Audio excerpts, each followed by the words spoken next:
Seri Andromax selalu menarik untuk diulas, karena price to performance-nya nggak pernah kedodoran. Walau sistem bundling yang harus pakai kartu smartfren sedikit banyak bakal mengurangi fleksibilitasnya. Untungnya jaringan smartfren kalau di Bandung sih udah oke ya. Jadi apakah price to performance Andromax R2 dengan handicap sistem bundling ini masih cukup berotot untuk bersaing di rentang harga 1,6 juta sampai 1,8 jutaan?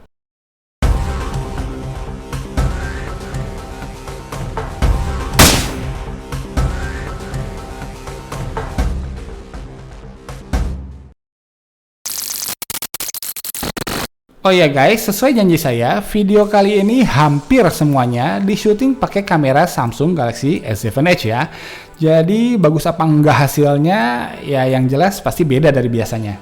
Di dalam box ada HP-nya, lalu kartu smartphone 4G tentunya. Ada beberapa informasi, kartu garansi dan kitab-kitab yang selalu ramai di dalam box HP-HP seri Andromax manapun. Oke. Lalu kabel data, pin ejector, charger adaptor dengan output 1 ampere saja, kemudian earphone bawaan lengkap dengan busanya. Oke, udah habis. Ini semua yang ada di dalam box Andromax R2. Oh ya, udah dipasang anti gores juga ya, buat depan sama belakangnya. Walau kelihatannya mirip sama desain Samsung Galaxy A series 2016, tapi feel-nya ternyata beda ya.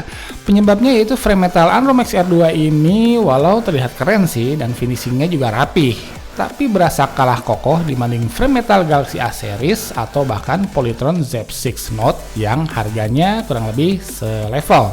Penyebab selanjutnya, back covernya tuh bukan kaca ya, tapi plastik ala Hisense Pure Shot.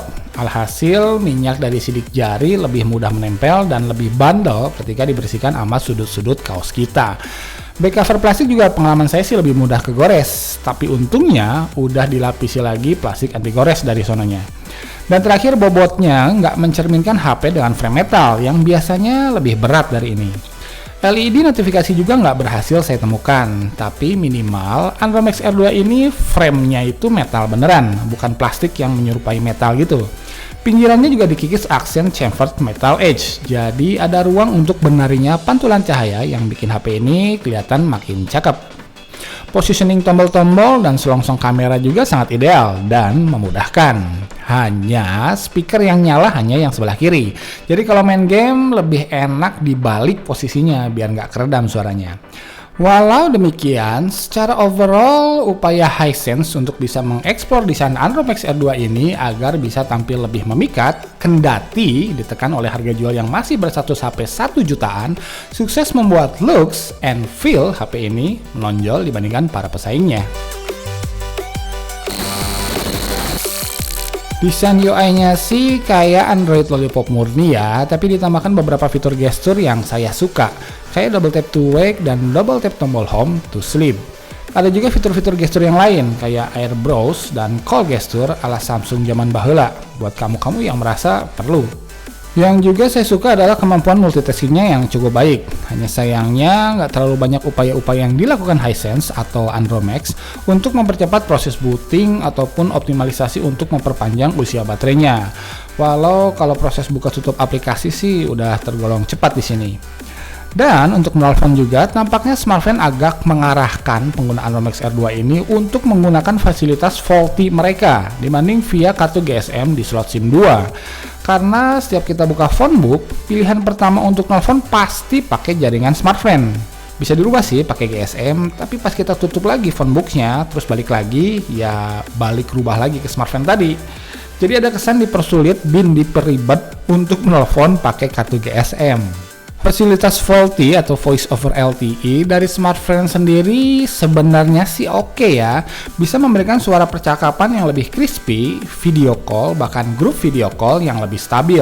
Karena menggunakan jalur data khusus yang terpisah dari jalur data internet dengan tarif telepon biasa. Jadi softwarenya masih punya beberapa celah yang bisa lebih disempurnakan dan nggak ribetkan menurut saya. Buat displaynya, saya sangat sarankan buat melepas screen protector bawaannya. Karena setelah dilepas, kesan kacanya tuh baru kerasa. Licin, solid, dan kinclong. Kalau masih takut kegores walau udah berlabel Dragon Trail Glass, mending cari tempered glass-nya deh. Di Tokopedia banyak yang jual kok. Reproduksi warna, viewing angle, dan keterlihatan pada sudut rendahnya hingga sensitivitasnya nggak ada masalah. Jadi overall, kinerja layar Androm XR2 ini udah terbilang prima di kelasnya. Asal ya itu tadi, plastik anti goresnya dilepas dulu.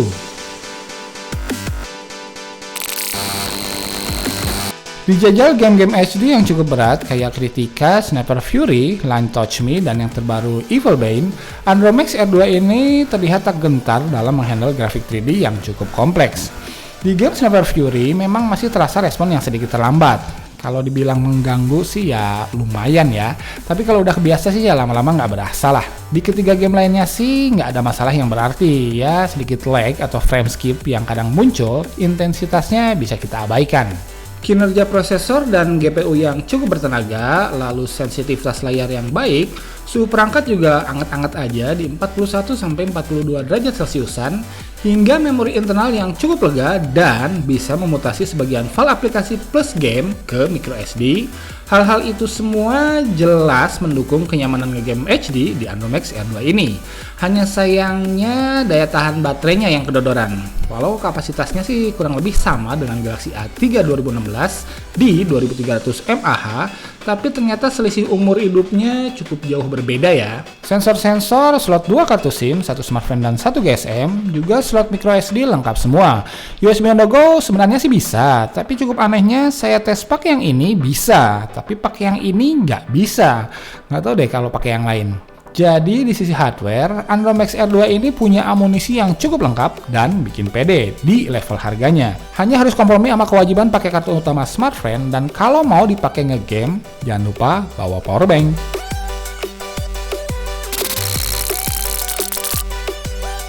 Oke, lanjut ke kamera. Kualitas jepretan kamera Androm XR2 ini sama sekali nggak bisa dibilang buruk untuk level harganya.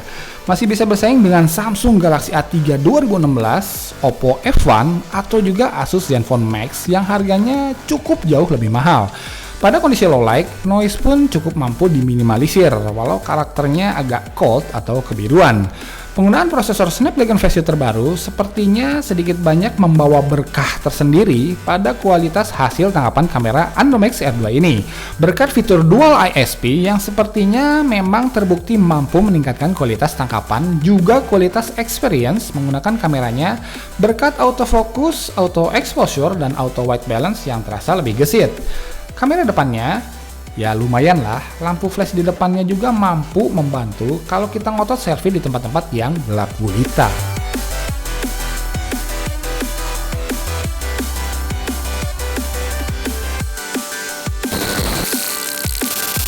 Earphone bawaannya walau bentuknya sih kelihatan standar ya, tapi kualitas suaranya lumayan kok, masih usable lah walau nggak istimewa pastinya. Dan speaker bodinya ya kalau buat ringtone aja sih cukup, tapi buat main game, nonton YouTube, atau dengerin lagu sih kesannya ya masih kering, tapi minimal nggak terdengar pecah di volume maksimal.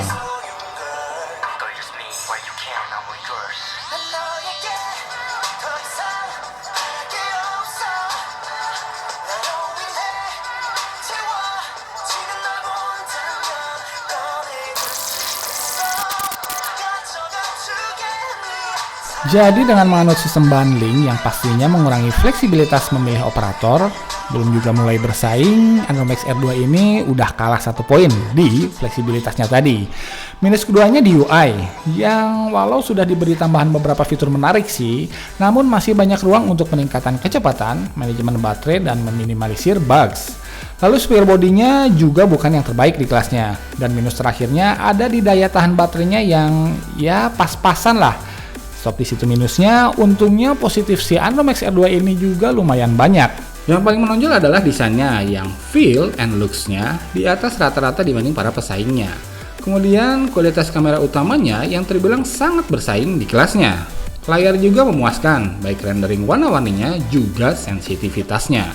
Kinerja dan kelengkapan hardware-nya juga nggak buruk. siap main game HD, RAM dan ROM yang kebilang besar, punya sensor-sensor yang lengkap hingga support USB on the go pastinya adalah tambahan yang menyenangkan.